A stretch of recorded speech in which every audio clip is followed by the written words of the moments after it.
ഞാൻ സംസാരിച്ചു, അപ്പോൾ ദൈവം എന്നോട് സംസാരിച്ചു. ഞാൻ പ്രാർത്ഥിച്ചപ്പോൾ ദൈവം എനിക്ക് ഉത്തരമരുളി. ദൈവത്തിൻ്റെ വചനത്തിലൂടെ സംസാരിച്ചു. എൻ്റെ ഭയമെല്ലാം പോയി. നമ്മുടെ സകല ഭയങ്ങളിൽ നിന്നും ദൈവം നമുക്ക് വിടുതൽ നൽകുന്നു. It gives you freedom from sin. Freedom from sin. It gives you freedom from fear.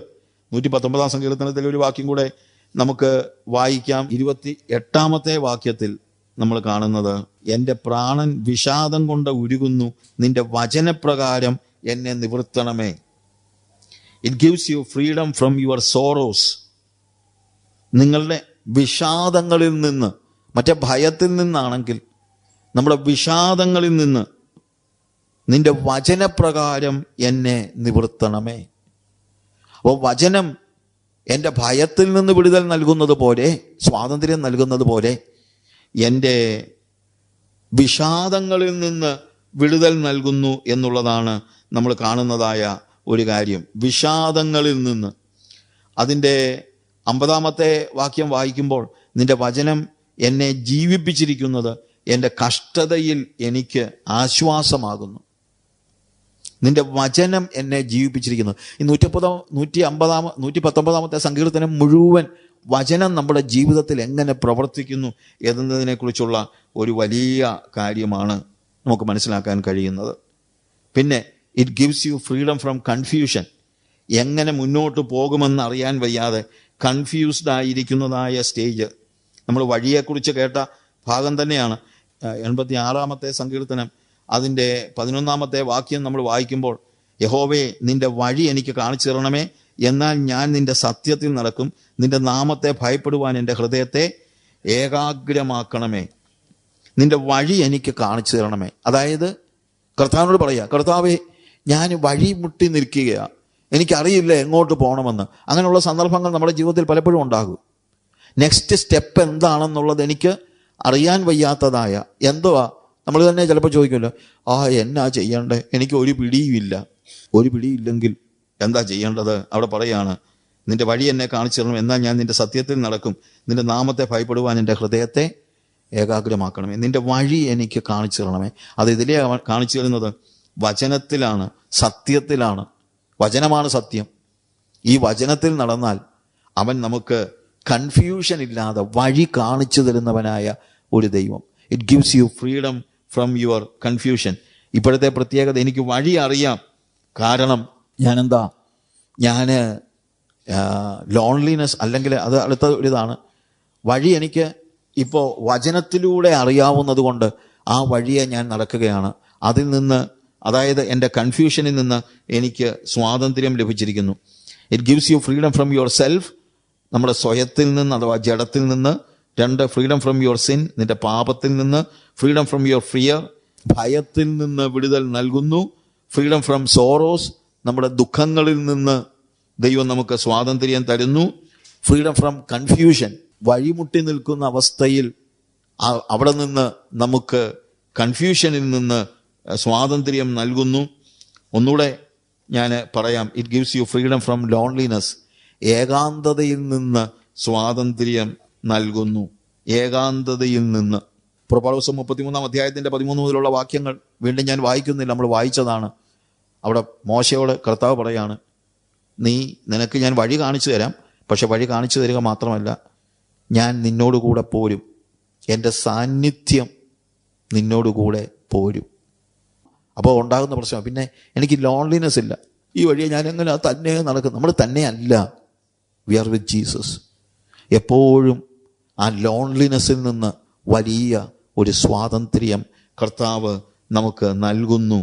അതുകൊണ്ടാണ് ഇതിനെ പറയുന്നത് സ്വാതന്ത്ര്യത്തിൻ്റെ തികഞ്ഞ ന്യായപ്രമാണം. കാരണം ഇപ്പോഴെനിക്ക് കർത്താവിൻ്റെ ഇഷ്ടം എന്താണെന്നുള്ളത് അറിയാം. എങ്ങനെ കർത്താവിനെ പ്രസാദിപ്പിക്കണമെന്ന് എനിക്കറിയാം. അത് പ്രസാദിപ്പിക്കുവാൻ ഞാൻ എന്തൊക്കെ ചെയ്യണമെന്ന് ഞാൻ വചനത്തിലൂടെ മനസ്സിലാക്കുന്നു.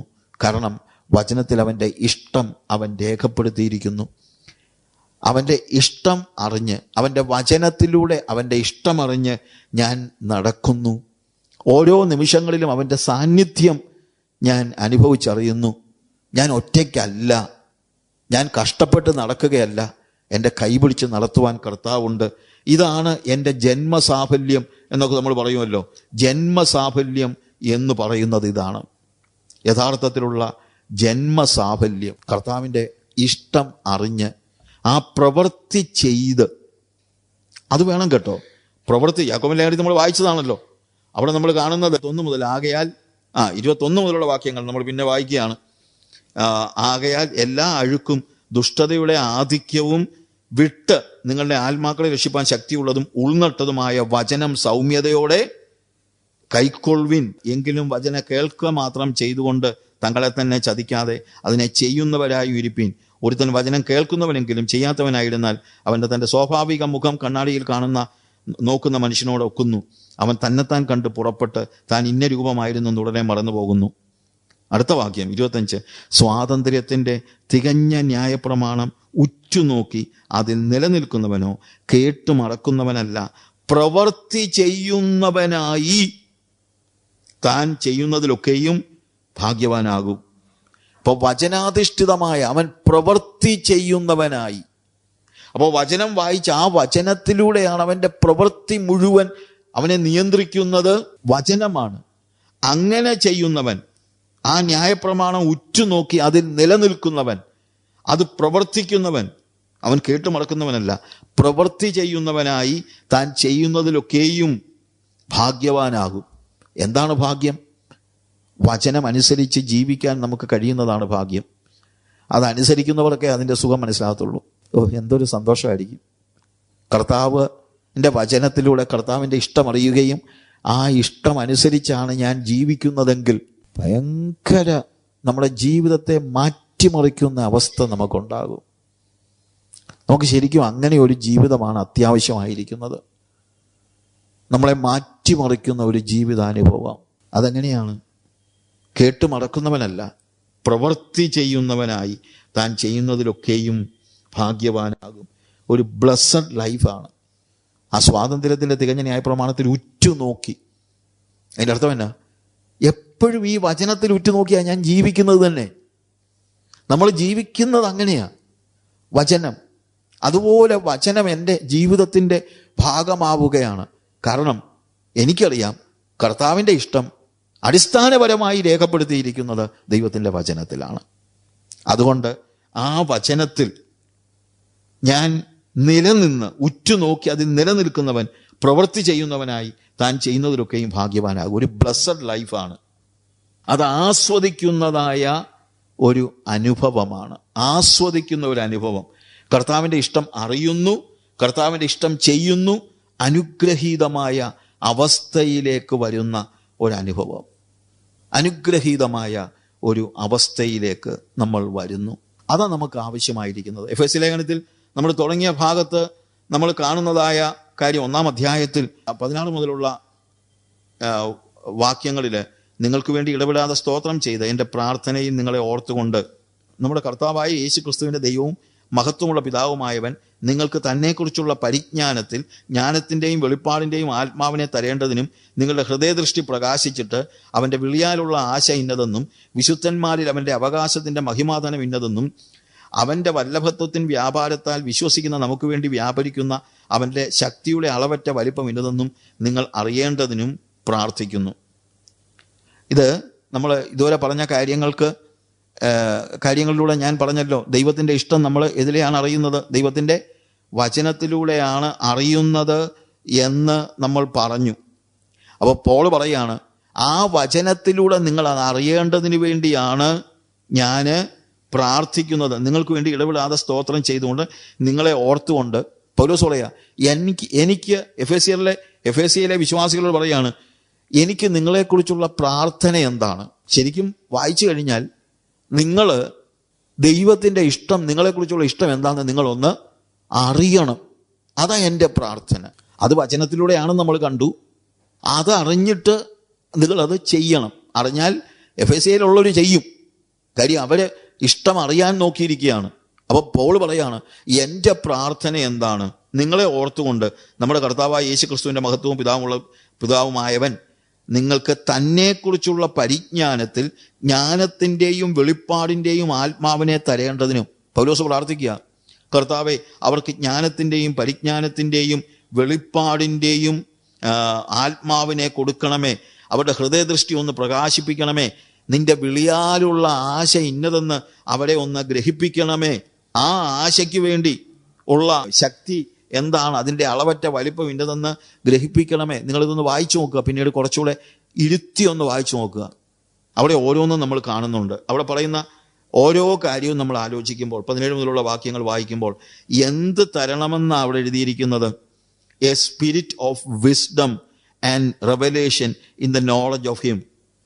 ദൈവവും മഹത്വമുള്ള പിതാവുമായവൻ നിങ്ങൾക്ക് തന്നെക്കുറിച്ചുള്ള പരിജ്ഞാനത്തിൽ ജ്ഞാനത്തിൻ്റെയും വെളിപ്പാടിൻ്റെയും ആത്മാവിനെ തരേണ്ടതിന്.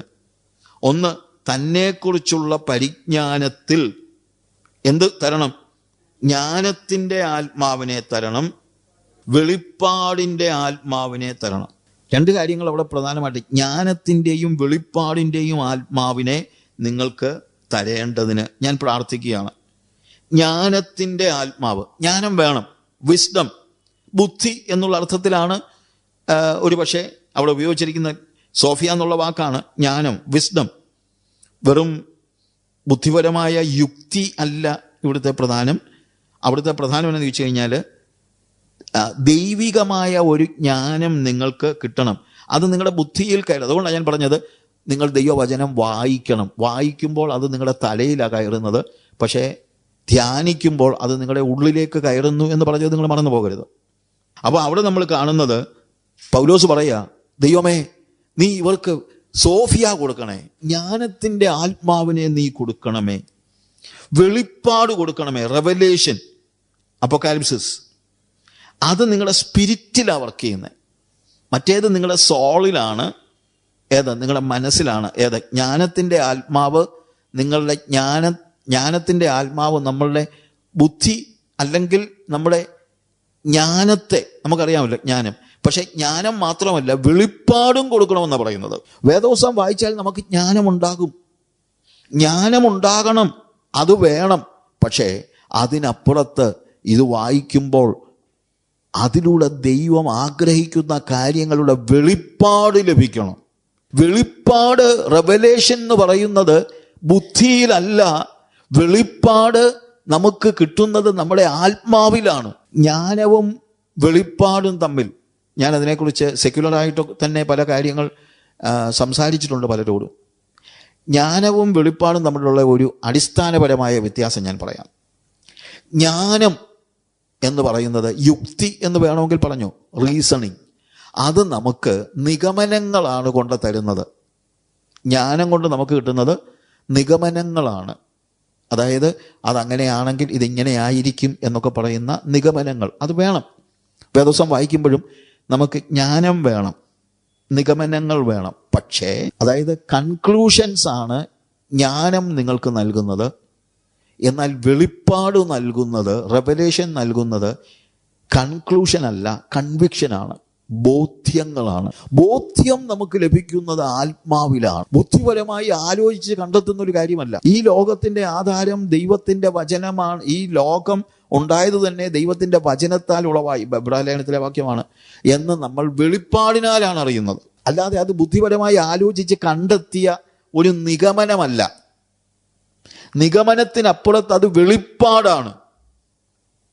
അപ്പോൾ വചനം വായിക്കുമ്പോൾ പൗലോസ് പറയാണ്, ഞാൻ പ്രാർത്ഥിക്കുന്നത് നിങ്ങൾക്ക് വിസ്ഡം വേണം. അത് നിങ്ങൾക്ക് പഠിക്കുന്നതിന് നിങ്ങളുടെ ബുദ്ധിയെ സഹായിക്കുന്നുണ്ട്. വചനം വായിക്കണം, പഠിക്കണം. അത് നിങ്ങൾക്ക് അറിവ് പകർന്നു തരും. അറിവ് അത് സാധാരണക്കാരാര് വായിച്ചാലും മനസ്സിലാകും. പക്ഷേ അതിനപ്പുറത്ത് ഞാൻ പ്രാർത്ഥിക്കുന്നത് നിങ്ങൾക്ക് വെളിപ്പാട് ലഭിക്കണം. എന്താ വെളിപ്പാട്? ഉറപ്പാണ്, നിഗമനങ്ങളല്ല, ബോധ്യങ്ങളാണ്. വേദപുസ്തകത്തിലെ സത്യങ്ങളൊക്കെ നമ്മൾ മനസ്സിലാക്കുന്നത് യുക്തിപരമായി ആലോചിച്ച് ഒരു ഉത്തരം കണ്ടെത്തുകയല്ല. അങ്ങനെയുള്ള ടീച്ചേഴ്സൊക്കെ ഒത്തിരി ഉണ്ട്. എല്ലാത്തിനും യുക്തിപരമായി ഉത്തരം കണ്ടെത്തി ഓരോന്ന് പറയുന്നത്. നമ്മുടെ യുക്തിക്കൊക്കെ ഒത്തിരി അപ്പുറത്താണ് ദൈവികത എന്ന് പറയുന്നത്. അത് മനസ്സിലാക്കണമെങ്കിൽ വെളിപ്പാടുണ്ടെങ്കിലേ പറ്റൂ.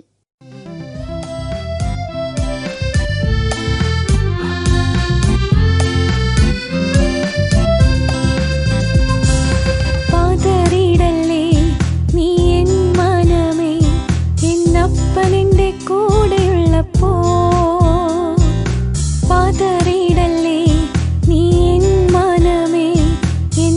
എന്നപ്പനെന്റെ കൂടെയുള്ളപ്പോ ഏതു കഷ്ടത്തെയും ഏതു നഷ്ടത്തെയും ഏതു രോഗത്തെയും ഞാൻ ജയിക്കും.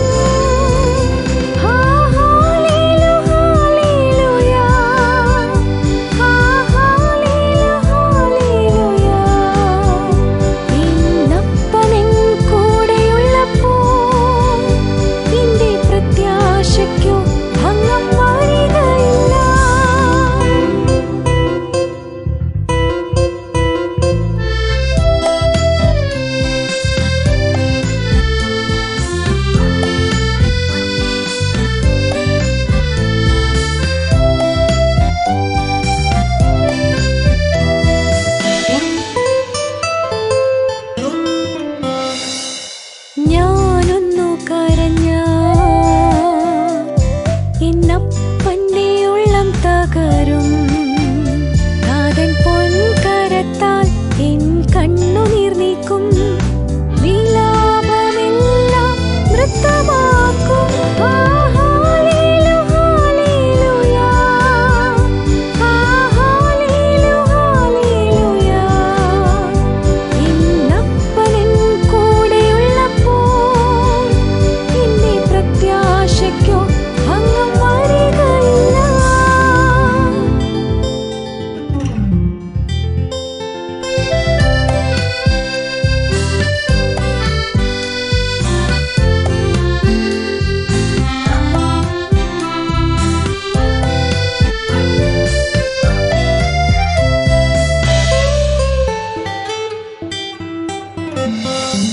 എൻ മുഖമൊന്നു വാടിയ